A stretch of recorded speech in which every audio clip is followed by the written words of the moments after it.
Inside a stuffy field office of the FBI in Jacksonville. It's a notoriously sleepy outpost of the Bureau, until today. A mysterious informant calls up the office to let them know that the famous beloved McDonald's Monopoly game is rigged. A ring of criminals have been secretly pulling the strings for over a decade. More than $24 million have been stolen. The FBI kicks off a manhunt with 25 agents on the case. 20,000 phone numbers will be surveilled. It will ultimately result in a massive undercover sting operation. The agents will discover that behind this scheme is a vast network of mafiosos, psychics, strip club owners, and Mormons. But one mastermind sits at the center of it all. He holds the keys to the treasure and rakes in most of the profits. He's known by most as Uncle Jerry. How did he do it?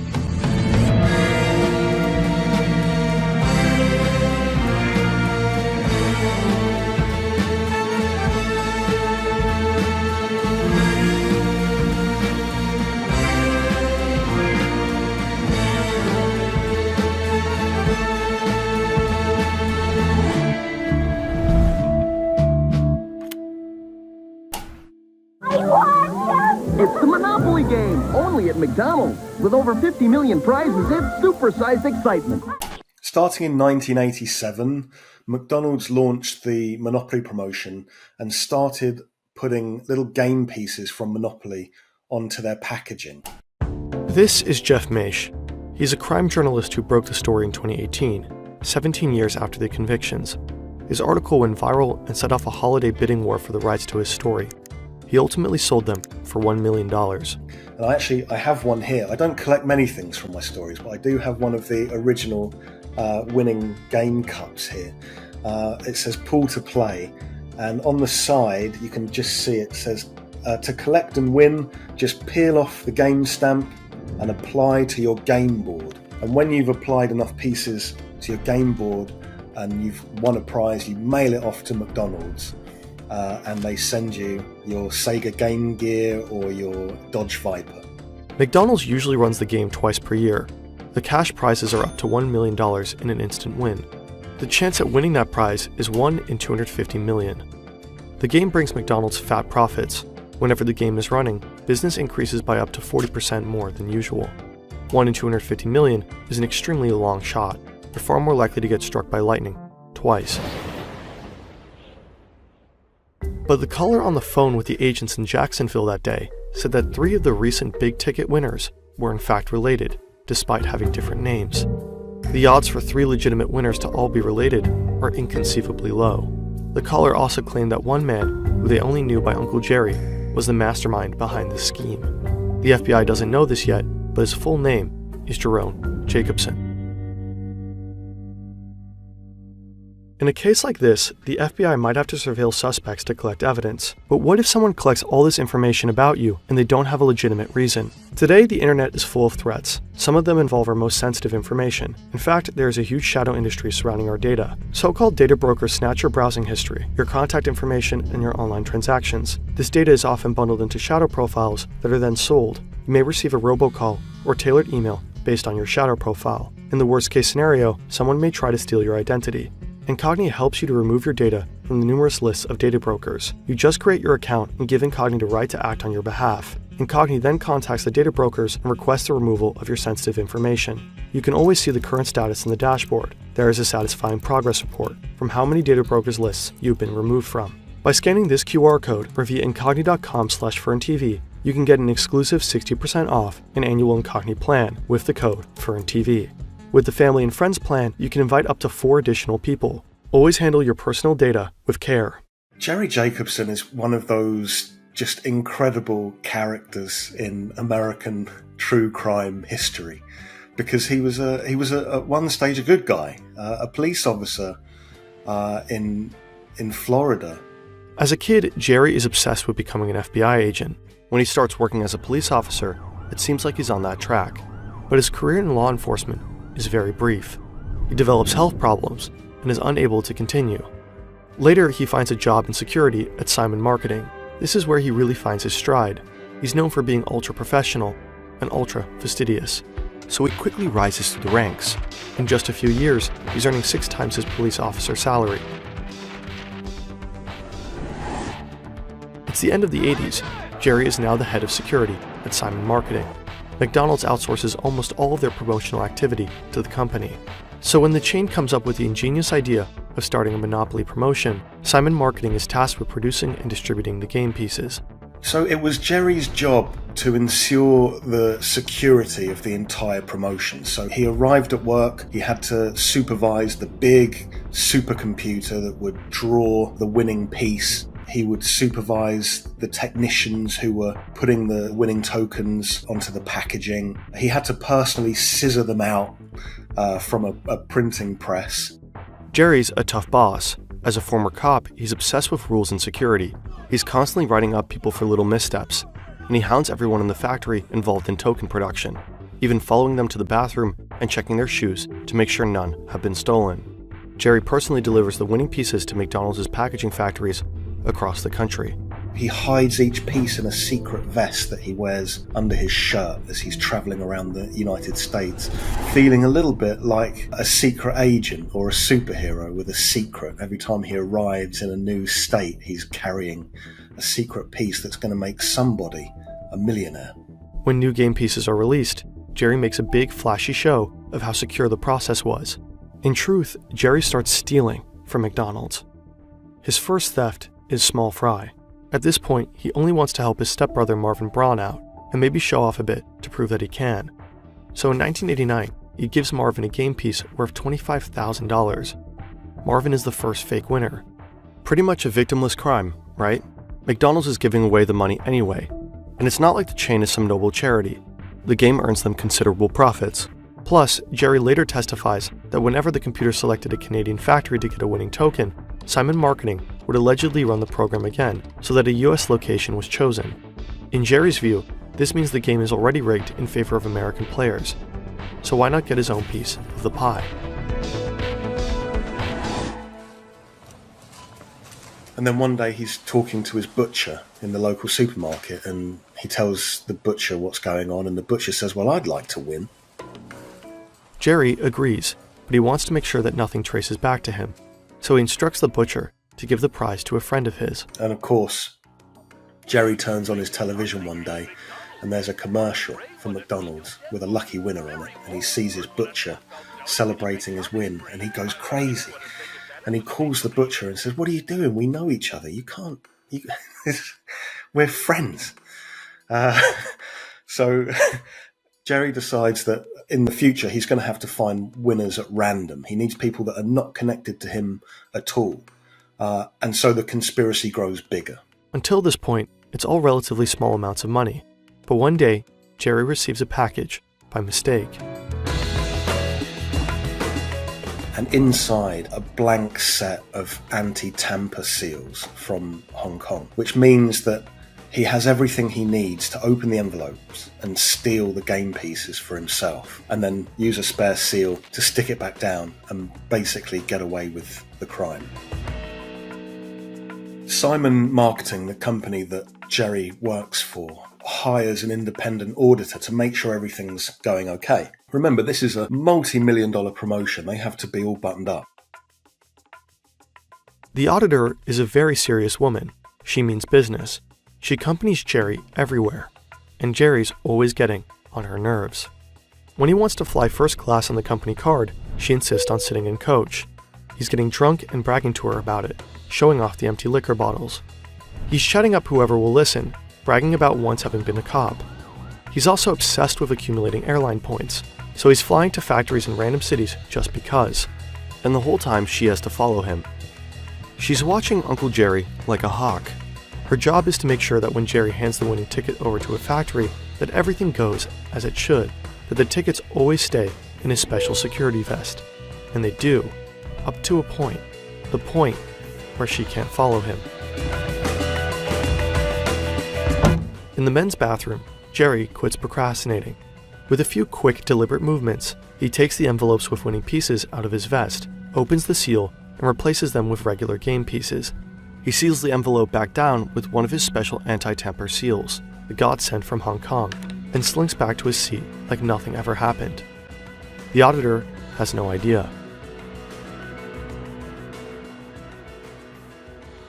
If the anti-temper seals had not been accidentally mailed to him, and the auditor assigned to him hadn't been female, maybe none of this would have happened.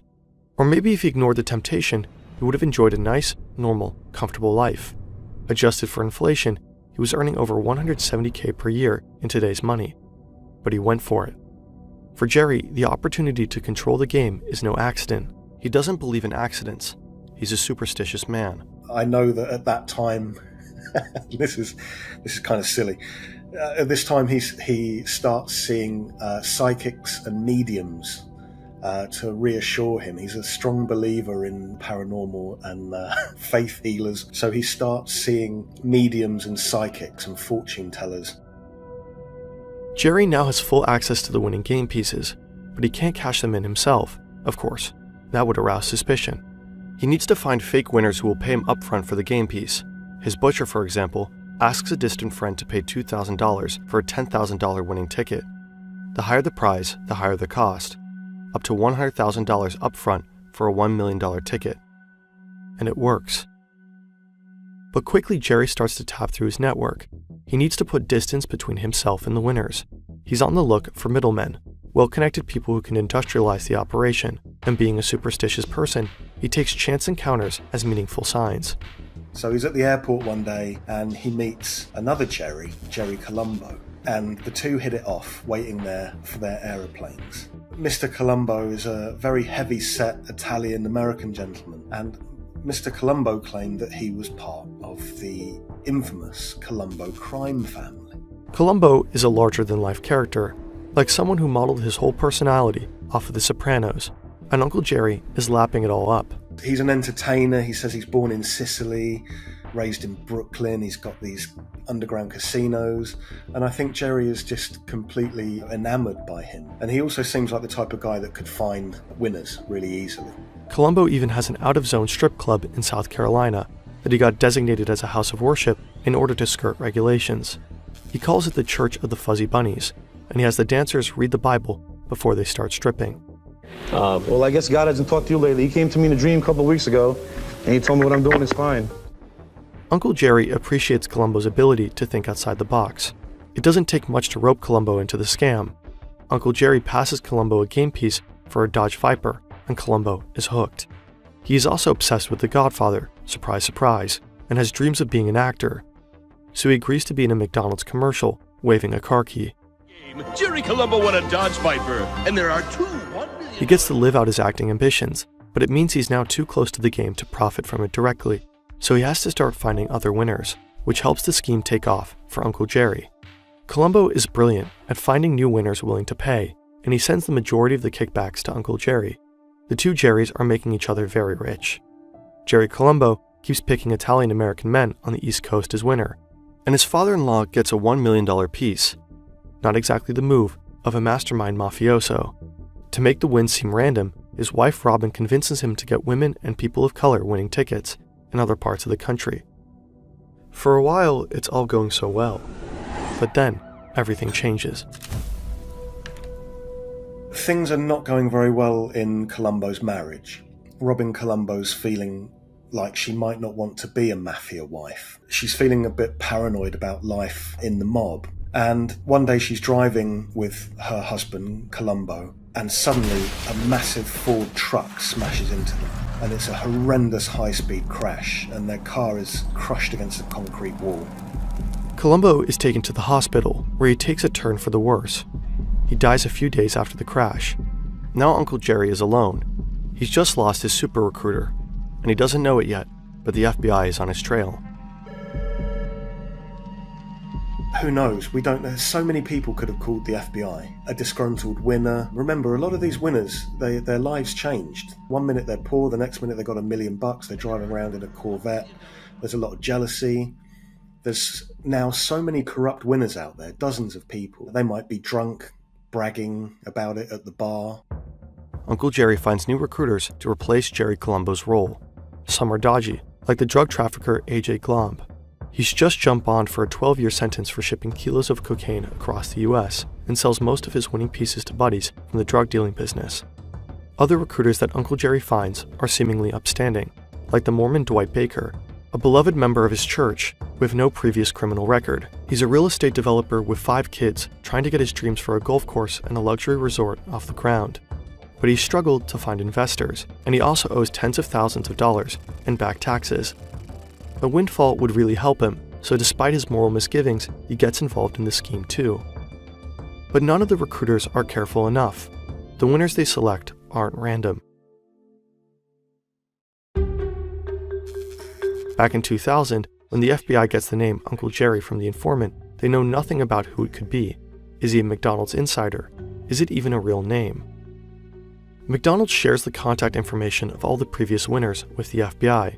To find out who Uncle Jerry is, the officers analyze the winners' phone records to determine who they were in frequent contact with right around the time of their win. All these people, who are seemingly unrelated and don't know each other, were in contact with a certain Jerome Jacobson. The FBI is sure they found their man, but they need proof, like a taped conversation with Jerry and a fake winner that spells out what they're up to, evidence that no jury could deny. They convince McDonald's to run one more Monopoly game to catch him red-handed. It's certainly a reputational risk for the company. How would the public feel if they found out McDonald's had run a game they knew was rigged? But the company also wants to know who'd stolen millions from them, so they comply. Together with McDonald's, the FBI come up with a McSting. They create 2 big wins worth $1 million each. They then monitor Jerry Jacobson and his network closely and wait for someone to claim the prices. They listen in on a phone call of a friend of the Mormon Dwight Baker, Huey. He says that he plans to sell the winning prize to someone in Texas. This someone turns out to be his brother-in-law, who tries to claim the price a few days later. The second big winner is Michael Hoover. He was recruited by Andrew Glomb, the drug trafficker. Now, Mr. Hoover is bankrupt and a casino pit boss in Rhode Island. So a bit of a sketchy character. So he rings the hotline and says, I found $1 million game ticket. So the FBI and McDonald's decide to go down there to meet him. They knock on the door. They've got a giant check, you know, the comedy-sized checks, and a video crew, and all of the McDonald's staff are actually FBI agents who are undercover. And so they do a television interview, and Mr. Hoover gives this long-winded story about how he found his magic ticket. He bought a copy of a magazine, and the magazine had fallen into the sea, and then he bought another magazine and the ticket was in there. So the camera crew listened to this very patiently. The men behind the camera are undercover FBI agents, and they give him his prize and they take all that evidence, and not long after that the FBI descend and they arrest everyone. So the FBI fans out, they arrest Uncle Jerry at home. Over 50 people were indicted, and dozens of wins were proven to be fake. Jerry admitted on the stand to having stolen 60 game pieces. And for a while, America followed the consequences intensely. So many millions had played the McDonald's game, so people were invested in the story. Burger King tried to get a class action lawsuit together, alleging fake advertisement. The trial began on September 10, 2001. Then the world's attention shifted. There were bigger things to care about than the McDonald's PR scandal. Nearly all of the 53 defendants pled guilty, including Uncle Jerry. Fines were issued and prison time was sentenced. Uncle Jerry got the most, $12 million in restitution fees, and a 37-month prison sentence.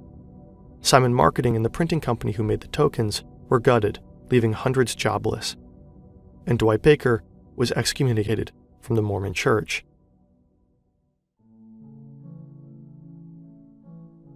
The game of Monopoly was invented in the 1930s, the decade of the Great Depression, by a feminist activist. She intended to teach people about the evils of wealth accumulation. By the 1980s, the decade of greed, the game's original purpose was distorted. McDonald's, a multi-billion-dollar corporation, used it as a way to make even more money. Then, that game was overtaken by an ex-cop called Uncle Jerry, who defrauded the corporation of millions. He turned himself into a real-life Uncle Pennybags, running around the United States, giving some people money, but taking more for himself.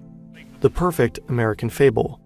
Uncle Jerry lived the high life for over a decade, but as anyone who's played Monopoly knows, sometimes you have to go to jail. It's just part of the game. Considering the huge amount of money stolen, the high price the investigation cost U.S. citizens, and the many people who lost their jobs through no fault of their own, Uncle Jerry's 3-year sentence feels like a light slap on the wrist. He's retired in Georgia with his 7th wife in a nice big house. Sure, he has to pay back $12 million, but at a relaxed rate of just $370 per month. Besides, people who are close to him are sure he kept some millions buried as a contingency plan. That's just the kind of guy he was.